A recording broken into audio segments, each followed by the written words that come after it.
Hey, everybody. Thank you for joining us on another episode of What to Watch. I'm Savannah Jones. And I'm Rex Ravita. Today we have Kane joining us. He plays the role of Cal Claus in Disney Plus's new miniseries, The Santa Clauses. So first of all, congratulations on such a big role. Oh, thank you so much. It's awesome. Thank you.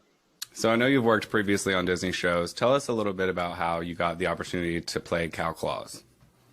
It was just a simple audition, but I was doing it from my dorm in college, actually. So it was like a Zoom audition where I just had to self-tape it, like my dad on FaceTime doing it with me. And I was using like a jump rope as props for like reins. I was using all these different props. And then I got a call back to read with Tim Allen and do all it. And then like a week later, when I was doing in the middle of my laundry, I got a call from my agents that said, sorry, you didn't get the job. Sorry, you were really close. And I was like, oh, I mean, it is what it is. And then they're like, oh, no, psych, you actually got it. And then I flipped out. It was crazy. Yeah. Kind of psyched you out a little bit. So they do. They've made that call many, many times. So I was like, okay, it is what it is. And then they went, no, you actually got it. I couldn't believe it. It's awesome. So since your character, was raised isolated in the North Pole, he became really infatuated with mundane everyday life. So do you have a favorite mundane task, like, taking out the trash or like something that's, everybody has to do it? I love that question, but like just doing like yard work with my dad, I always love doing it. And sometimes he'll like ask like, hey, why didn't you come out and help me? And I was like, I didn't know you were doing it. I would have jumped at it. So like later today, I think we're gonna have to like chop some wood or something. And I love using an axe. Maybe that's just like a boy thing, but just like mowing the lawn and everything like that. I love it. Oh, that's so nice that you and your dad can bond like that. I love that. Yeah. So The Santa Claus from 1994 is a movie that is special to many people.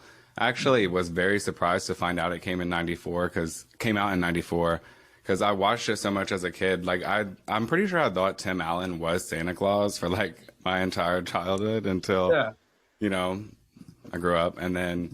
But anyways, how did it feel to be involved in such like a classic film that everyone knows and everyone celebrates every single year?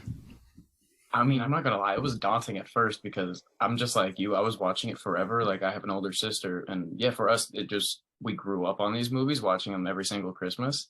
So at first I'm going like, this is awesome. And then I'm going, I got big shoes to fill. I mean, like everybody loved Charlie growing up and Eric is such an amazing person. So I just tried to make it's a new character in a universe that everyone loves. So I just tried to make Cal its own thing. And it was daunting, but I hope we're doing all right with it because I loved the movies growing up too.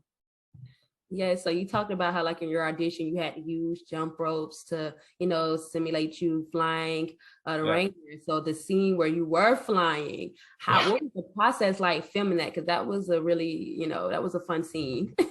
Oh yeah, it was so much fun. We got basically on a sleigh that was on the kind of like a gimbal. So we had a dude in the corner moving it kind of like almost like with a joystick. So we would have the motion of it. But then when I crash, I got hoisted up into like a harness. They cut holes into my jacket. So I was like flying like Superman 20 feet in the air and I would crash into the fake snow like 4 or 5 times. And that was so much fun. So is that like your first time doing a stunt or? Oh yeah, like something to that caliber, 100%. Like I've fallen and people call that a stunt, but like big time thing where someone has to talk to you and first going like, hey, this is what you have to do so nothing goes wrong. Yeah, it was my first time in a really big stunt and it was so much fun. I love falling. So everyone celebrates the holidays differently and Christmas is just around the corner. So just to get our viewers into the spirit, what is your favorite Christmas tradition? Oh, my favorite Christmas tradition or like an easy tradition would be cooking with our family. Like I can't cook, but we always like try to bake like little snowballs for the holidays. But searching for the pickle under the tree is a big one with my family. We would always go on a hike in the morning, but then when we'd come back, a parent would hide a little ornament pickle under the tree for us. So for all the little kids and my cousins, we'd all go searching for the pickle and we get $1 because $1 to an 8-year-old is big time money, So that was the main tradition that we'd always do, and it was the hunt for the pickle. Searching for the pickle. You never heard of that, Savannah? I've never heard of that before. I'm pretty sure it's like a German tradition, so I definitely heard of it before, yeah. Because it's funny, I've heard of, like, when I go with my family and we do that, we'd be in Houston, and I've only heard people from Texas that do it too. So I was hoping y'all from Dallas would know, but I don't know. It's interesting to hear that's German, because I've never heard of many people doing that. I'm gonna have to look this up because I've never heard of searching for the pickle. That's so interesting. I thought you meant like an actual real pickle, not an ornament. I thought you meant like then I feel like we find it after a while because of the smell, but no, it's like an ornament.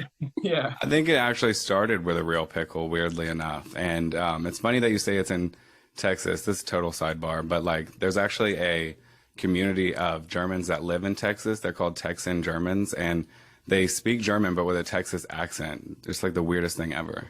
Oh, that's hilarious. I need to meet them now. So once Christmas is over and you've left the North Pole behind, what's next for you? Like what projects do you have coming up?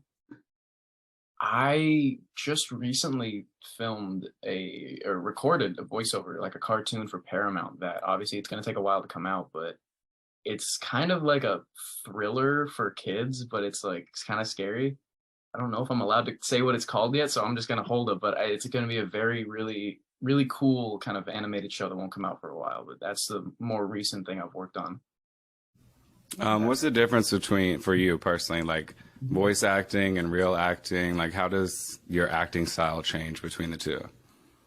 I think you get more animated, but honestly, like it's not too different. You still like use your body a lot when you're doing like voiceover. Like I remember growing up watching the behind the scenes of Cars, and Tony Shalhoub, who was like, Mario and Luigi, and he would always be jumping in the booth. And I catch myself doing the same thing. But in voiceover, you can just show up to work and for the whole day be in sweatpants and a like oversized sweatshirt. So I gotta love that part. Of course, love to come to work comfy and not have to worry about, how you look. So that's always good. I love that too. Yeah. So is there anything else that you want our listeners to know about the Santa Clauses? Well, I hope, but want them to know, like, I think they're going to find out a lot about it. And like, as the episodes come out, like today on Wednesday, when we're doing this, like a new episode just came out, and it's when we're going into the real world, and it'll be cool. But what I hope they take away from it is that, like, at least kids my age, they're able to be comfortable in a new environment, because that's like what our characters, they're moving into the real world. And my character, Cal, super gung-ho, super happy about it. Elizabeth Allen, her character, Sandra, she doesn't really want to. She doesn't want to leave. And I've had many of the similar experiences. Like when growing up and going to high school, I wanted to transfer to this one high school, but when I got there, it being like a new environment, it was hard. And I didn't talk to anybody for like 2 months, I'd say, at least. So I hope people can learn to like be comfortable in new environments just in that way, because that was something in the script that was like super personal for me, at least. Well, thank you. I really appreciate that take. That was a good. Of course, yeah. Yeah, when you're reading something and then you're just like, oh, I was that way, except my character Cal is super like happy about everything. I'm going, I wish I was like that. Probably makes it much easier to connect to the character, I'm sure, when you actually can take some of yourself and then put it into that character. 100%. Like, I applaud so many actors like Leonardo DiCaprio for being like all these tough actor like characters, and he was a kid that grew up in Hollywood. He grew up on set, so it's like he's being something that is so different from him, so it shows his acting range. But also, like, for me, I'm able to relate more to my character, so I can have my own take on it as well. So it's just like different types, but for me, this was a very like personal type character, and also very cheery one, so that was fun too. Well, we truly enjoy having you today, Austin. Thank you so much for taking some time out to come and talk to us, give us some more insight into your character. I've been enjoying the show so far, wait for the new episodes to drop. So thank you so much. Yeah, thank you. I can't wait to see what happens in the final episodes of the Santa Clauses. Oh, it gets crazy. It just keeps going up. So I hope y'all enjoy it. Really, it's awesome. Thank you so much for joining us. Be sure to check out The Santa Clauses now on Disney Plus, and come back every Thursday for a new episode of What to Watch from KRLD.